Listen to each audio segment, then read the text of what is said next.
Hey everybody, Poker Dad here. So today, I'm just doing a study session. So in my course that I went over today, it was about slow playing, and basically, most importantly, talking about slow playing monster hands like straights, flopping straights, flopping full houses, quads, flushes, um, and so here, what I wanted to do with those hands is I wanted to look at my hands and see, especially the winning hands, more so than the losing hands, because when you flop these kind of hands, for the most part, look, I only actually have 5 losing hands here. Um, in fact, actually, it might be more interesting to go the other way. I added this, by the way, BB1 as on my report because I think that's better than C1 since BB is more relevant. So what I want to do is I want to go through these hands here on this video and take a look and see if I should have slow played them or not, because in not all situations when you flop a monster is it a good idea to slow play. So let's take a look here. Actually, I'm going to pull it up as the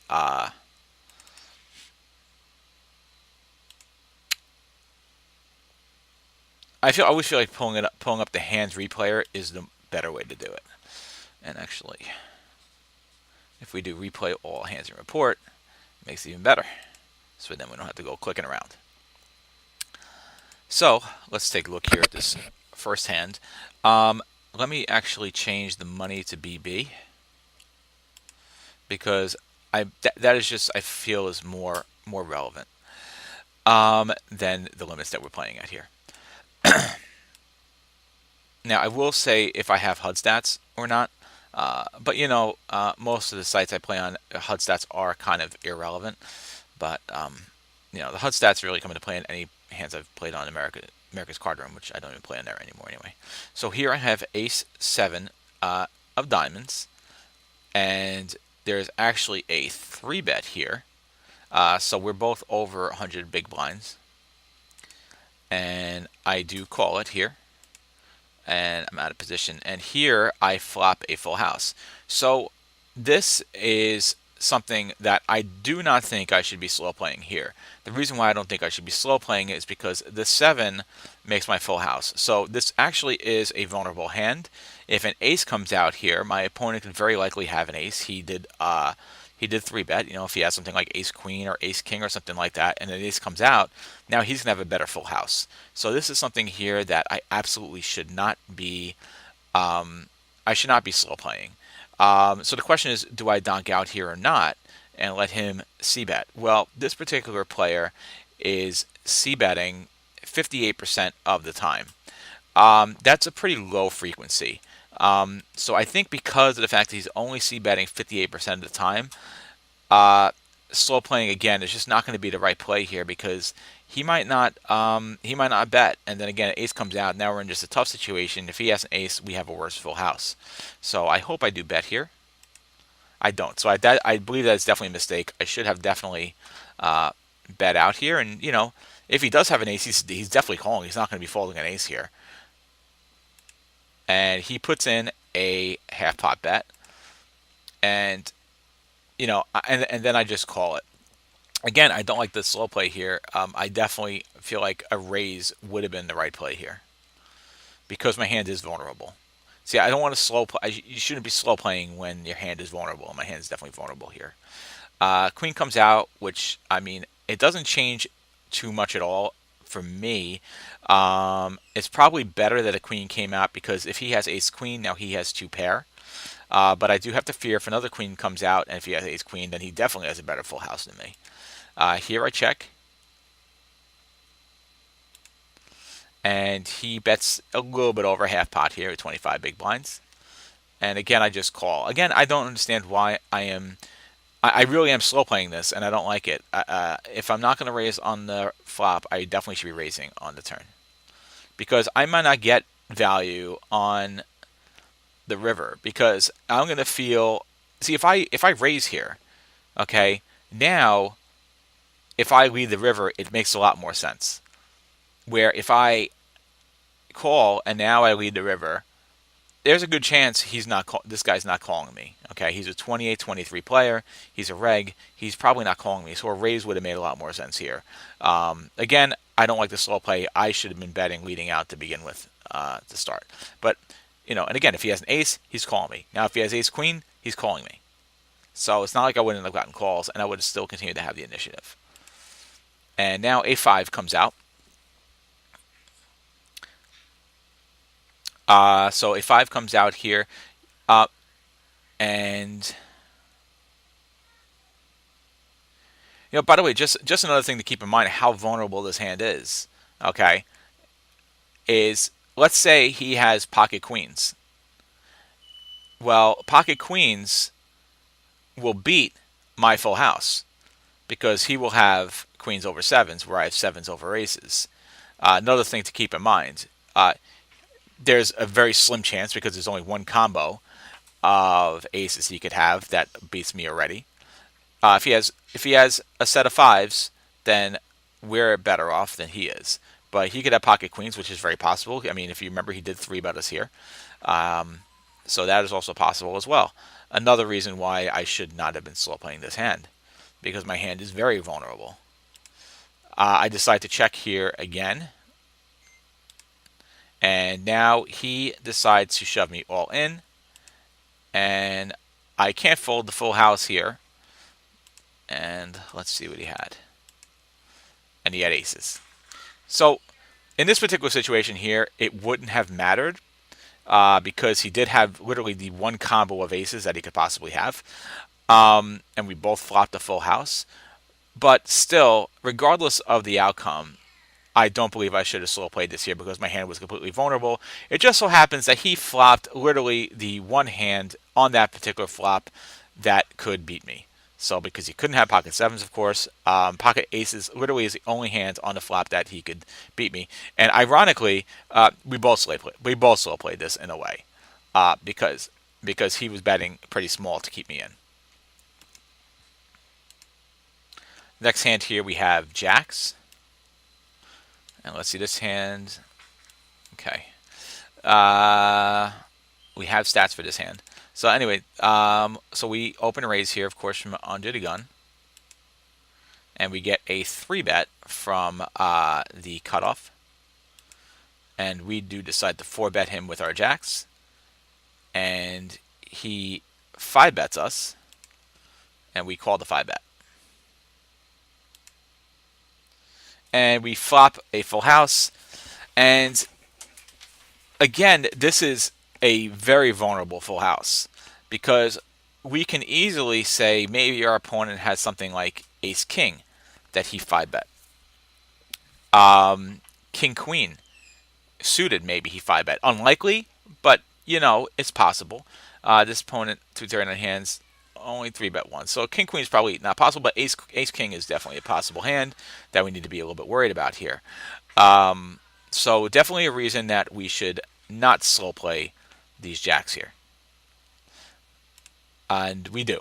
So I don't like that. Again, I need to throw out a bet there.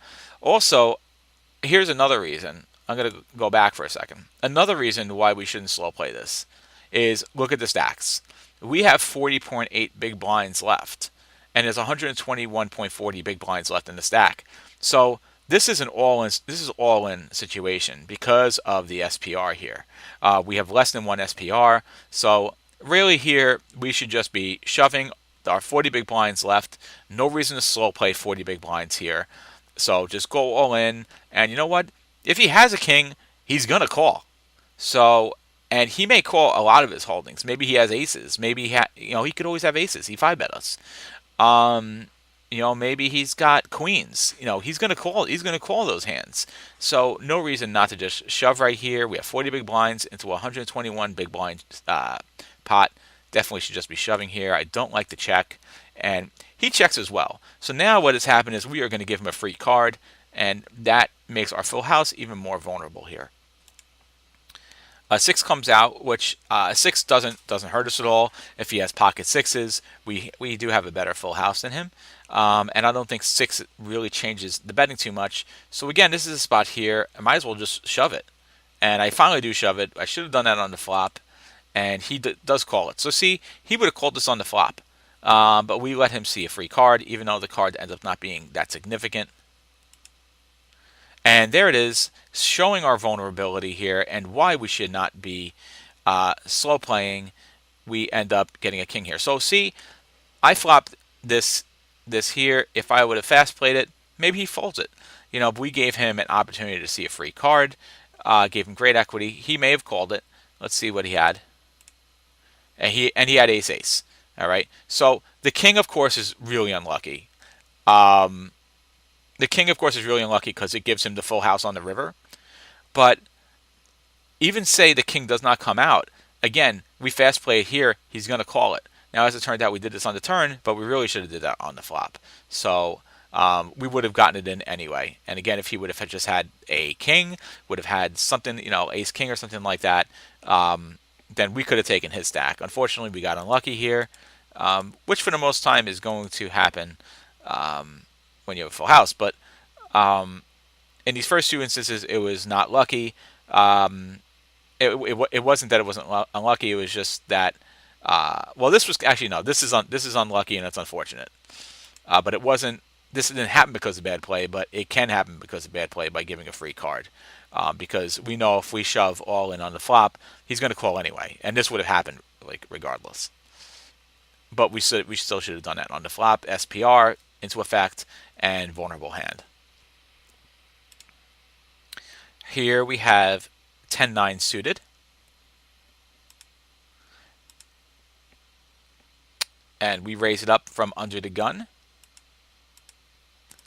And here we are going to be in a three-way pot, and we have a flush. And this is a very vulnerable flush because we have a 10 high flush. If another club comes out and our opponent has an ace of clubs, a queen of clubs, a jack of clubs, then we are beat. So that is a possibility, and that is something that we really need to be betting here. And I think because this flush is so vulnerable to being outdrawn, or beaten by a better full house, I think normally I'd say we should bet half pot here, but I think actually here we can bet a little bit over half pot in a multi-way pot. I bet half pot, which is my standard, but this is something I think I'm going to be changing in a scenario like this. So here, this is good. Definitely, we didn't want to slow play it, and we did not, and we got a call. And we should just continue betting, and we do.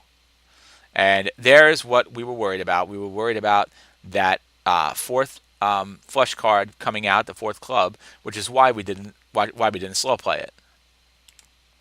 We check it off. Our opponent bets a ridiculously small bet that we of course have to call, and he beats us with the ace of clubs. So this was a hand at NL4. This is definitely a situation where if I would have bet bigger, maybe even just bet pot here, I would have folded this out. My hand is very vulnerable to a fourth club coming out. I can get value and protect my hand as well by betting more. So I don't like the half pot bet here. And here we have 8-9. We are four-handed here. This is NL20. And we raise it up, of course, from the cutoff, four-handed. And the small blind calls. And here again, we flop a very vulnerable full house. So what should we do here? Well, if he bets into us, we could call it. But I think I like better if he bets into us for us to raise it here. Again, we want to fold out. I want to fold out some of those draws. The hands I want to beat are hands like maybe two pair is going to bet here. 7-5, and maybe they will continue to call because they can't fold two pair. is always a possibility. Um, our hand is just, it's great that we got a flush, we fought the flush, but it's still a very vulnerable flush at this stage. You know, it's almost better to get the flush on the turn or the river, where we don't still have two cards left to act, left to fall. So he bets into us here, so I definitely would like to see me raise this up here 3x. And I don't, I just call it. So I am, this in theory really is slow playing this here because of the fact I decided to just call the bet, and you know, it was a half pot bet. So I really feel like here I should have definitely raised them. But if I don't raise here and another heart doesn't come out, then I definitely think I should raise the turn. Another heart doesn't come out, but here is also a really bad card for us. So another 5 comes out. So now, of course, if he has a set of 7s or a set of 10s, or God forbid he has pocket 5s, then we are beat here now. Our hand has become even more vulnerable because not only can it lose to a better flush, it can lose to a full house, and it can lose to quads. And this is why I really would have liked to see us raise here. He checks to us here, and this is a spot now, it's kind of a difficult situation because we say, well, what was he betting into us? Well, if he was betting into us with 7-5, he has a full house with 2 pair. Obviously, he could have any one of these sets here, which gives him a full house. It almost feels like we really need to check back here because our hand now is so vulnerable. We've lost the whole ability of slow play because of the way the board is run out. Our board is not a monster anymore. It's not. It's, you know, it's very vulnerable here. We could also, on the other hand, we could bet small, and if we bet small here, then maybe he will fold out any draws that he may be on. You know, maybe he has an ace of hearts. Something like that. Maybe he has, I mean, what else could he have that he may fold here? I mean, he's not going to have 10-5. I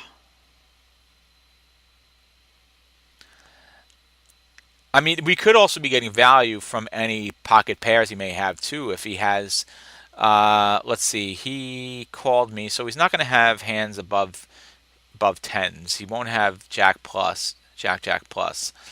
But maybe we keep him in. We're blocking 9s and 8s. 7s, you know, 7 is out there. I don't know. I feel like we're definitely. I don't really know what we're getting to fold here by betting. And I don't know what we'd be getting value from. I don't really think we'd be getting value from much worse at this point. So, to be honest with you, this is a hand that we could really check here, and if he bets the river, we might actually be able to fold this hand here. You know, the line of bet check bet is a very strong line, and this might be one of those situations here because he might be slow playing as well. We do decide to bet here, so with betting, I don't really see that we're keeping in any worse hands at all. All worse hands are going to fold, and you know, I think if I'm going to bet, I don't like this bet sizing. Maybe I can even bet just like a lot smaller here, maybe even 5 big blinds, something like that. And you know, that will keep worse hands in. But this bet of 9 big blinds is never going to keep worse hands in here, and he calls it. And worst case scenario comes out now, another 5. So of course, now if he even has just 1-7, 1-10, heck, he could have the last 5. We're beat. So this was a complete disaster, and I really hope I find a way to just fold this hand. If he checks to me, if he bets, and if he checks to me, just check behind. And he bets, and he goes completely all in, and I have no other choice here but to fold his hand, and thank God I do. And let's see if he showed it. He doesn't. No, we don't know what he had, unfortunately, but I mean, you can make it pretty clear that in most cases here we're definitely beat here. And remember what I did say: bet check bet is a very strong line, and you know, this board and the way the betting went out, complete disaster for us.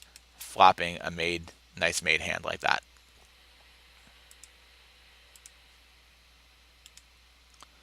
Here we have, I think we probably should be sneaking into our winning hands now. So we'll take a look at a couple of winning hands.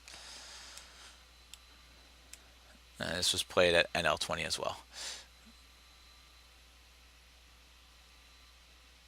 I'm sorry, this was played at NL2. I think the last hand was NL2 too. Also, maybe I looked at it incorrectly. So let's see what happens here. We get a 2.5 big blind open raise from the middle position, and a call from the small blind, and I call from the big blind. I definitely don't like this, by the way. I definitely need to isolate here, and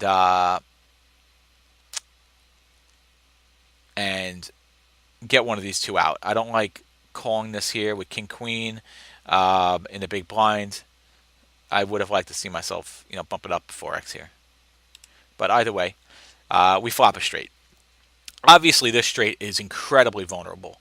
It's vulnerable to where if a king or a queen comes out, we can lose to a worse straight. Also, we're super vulnerable right now to flushes because there is 2 hearts out there. So this is a spot. Obviously, we cannot slow play this.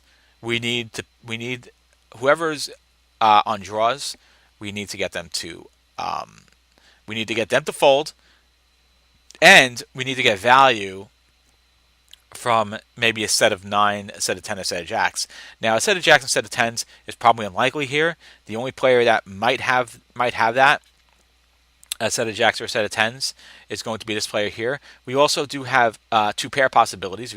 Somebody could have 2 pair with 10s and 9s. Somebody could have 2 pair.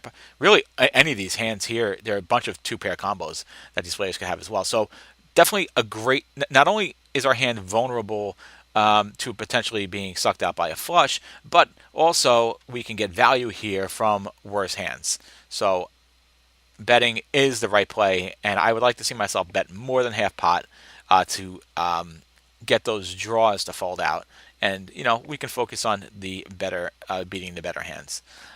As played here, it looks like we get a lead out here by the small blind. So now I really like to see myself raise him here again because of the flushes, and if he has a set, we can get value from that. And of course, if he does have a set, we're also still vulnerable as well because if the board gets paired, then he gets a full house. So I would really like to see us bump this up here to 15 big blinds, and I do, which is great. When we get it, we fold him out, so he may have been on a draw. It's always a possibility, and he folds out. And our opponent decides to shove us here, and of course we have no other choice but to call the shove, especially considering how deep we were here. And the king comes out, so just even just analyze a little further, the king comes out, which again makes our hand super vulnerable if he has a hand like ace queen, although ace queen is kind of unlikely because of the fact that even though we don't really need to analyze this because of the fact that he's already all in, but we can still kind of think about it here. Ace queen most likely would have 3-bet here. So the hand that we really would have been worried about more so is if a queen comes out also and he has an ace. So that scenario is not as likely, of course. We are blocking queens as well. But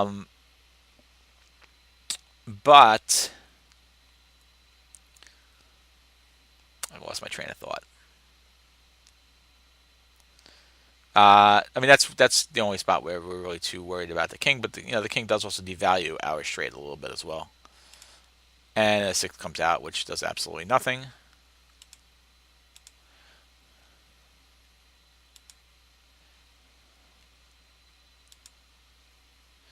And oh yes, I forgot about that factor. The factor of split pot as well, because of the fact he could have a queen, 9-10 jack, queen, king. So we ended up splitting this pot here. Essentially, I don't know if we made any money or not, because of the queen. And that's the other thing that sucked about that king coming out is if he did have a queen of any kind, then interesting though that he shoved. He shoved the open ender. So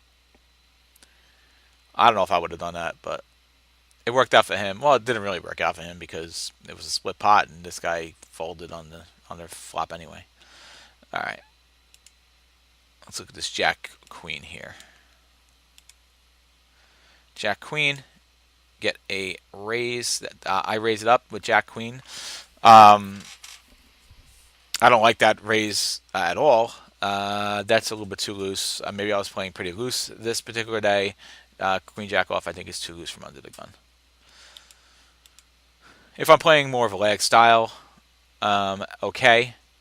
But in this particular session, I was at 22-20, so I was not playing a lag style.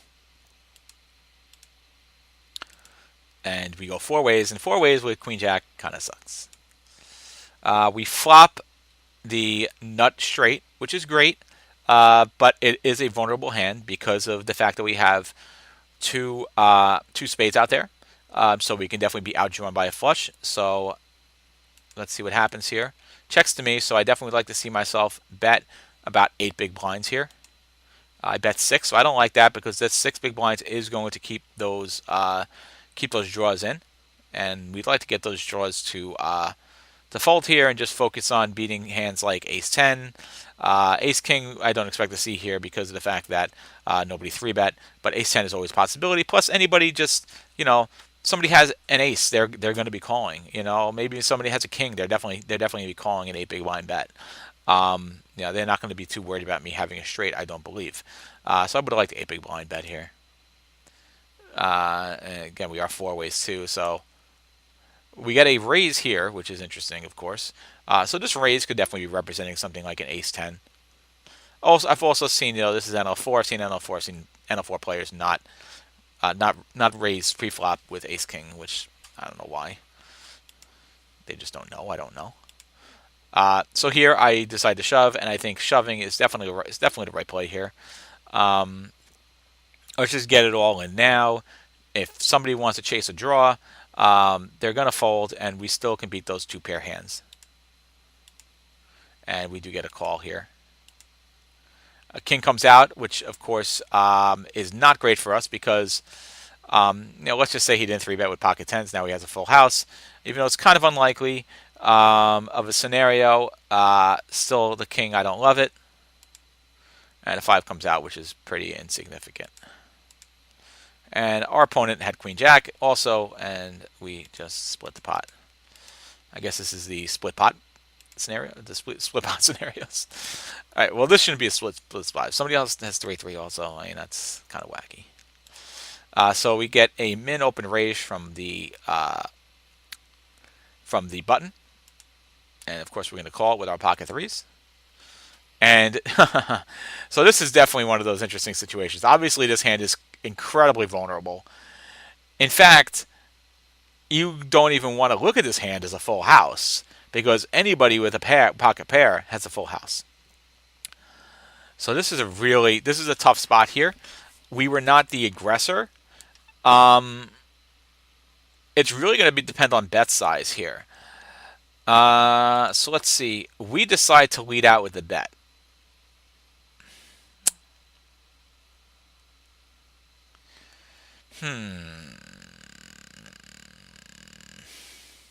This is an interesting hand, and I'm not really sure how to analyze it. Let's see. He folded it. All right, well, yeah, okay, fine, because you know what? Our hand is so vulnerable here that we're going to want to bet this. Because not only, now whatever turn card comes out, if he pairs that turn card, he has a better full house. So, yeah, okay. Just fast play this here and just, do it. So, I'm going to look at one more hand here. Last hand here, we have pocket queens.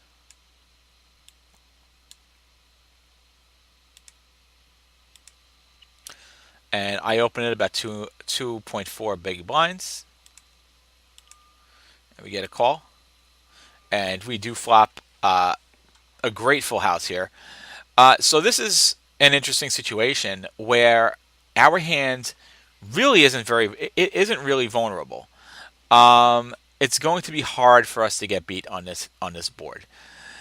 The only ways that we're really going to get beat is if he has a 3 and another 3 comes out, or if the last two cards happen to be pocket pairs, not pocket pairs, happen to be pairs as well. If we just go back to pre-flop, we open and raised it and we didn't get 3 bet. So we can feel very comfortable about the fact that he doesn't have kings or aces. So there really aren't many cards here that are going to hurt us. But there are cards here that can help us by getting more value. So I think this is a great spot to actually slow play because our hand is not vulnerable here. And I'm kind of glad that this hand came up as the last hand of the video because I was hoping that a hand would come out that wasn't vulnerable. So our opponent checks, and I think the right play here would be to check back, let him get something because it's going to be really hard for him to hit anything on this board. We basically have we have almost all the queens, so it's highly unlikely he has a queen. Okay, and it's highly unlikely. It's pretty unlikely he has a 3, right? Because there are there's only one more combo of 3s available. The only 3s he could have is a 3 of hearts and 3 of clubs, right? So, I'm sorry, that's not true. He could always have 1 3. So combos. Oh, I'm doing combos of pocket 3s. I mean, he could of course have a bunch of potential combos. What could he have? He could have like ace 3 suited. He could have ace 3 suited hands. How many combos of ace 3 suited hands would that be? So it would be 4 times 2. So there are 8 combos of ace 3 suited he could have. I mean, there are not many. Well, see, that's the thing. See, there are not many 3s he would have. There are not many 3s he would have. And really, yeah, there's just 12 combos of 3s that we really legitimately are worried about him having. And of course, really 13 because if he has pocket 3s as well, which is also unlikely. So really only 13 combos we're worried about beating us here. Absolutely a reason why we should slow play. We don't slow play. We bet here, and he folds. So definitely, I don't like this how his hand was played. Let's say he's on a flush draw or something like that, and a diamond comes out, and he gets a flush. Now we can get paid for this hand. But instead, we didn't slow play it here, and our opponent folds. And I definitely think that was a mistake. So, and actually, let's take a look. We can actually take a look. This was on Ignition, so we can actually see what he had. I'm just curious. It's kind of insignificant, but here he had 8-9. So let's just say, for instance, okay, he had 8-9, so he had absolutely nothing, as we thought. If an 8 or a 9 come out on the turn, well, he's not thinking we have a full house. He's not thinking we connected with this board in any way. And now, when we bet, he may actually call us, even with a hand like, just, a pair of 9s or a pair of 8s. Because he'll be seeing the 3 out there, and he could possibly get a full house then on the river. So he'll call that bet. So this was definitely a spot to slow play. I played it wrong. And it was interesting because most of these hands here, I played wrong. Most of those losses I played wrong, and this one I definitely played the way I shouldn't have played. So anyway, this was a video on slow playing, and I hope you enjoyed it. And if you did like what you saw, do me a favor, please subscribe. And until next time, Poker Dad.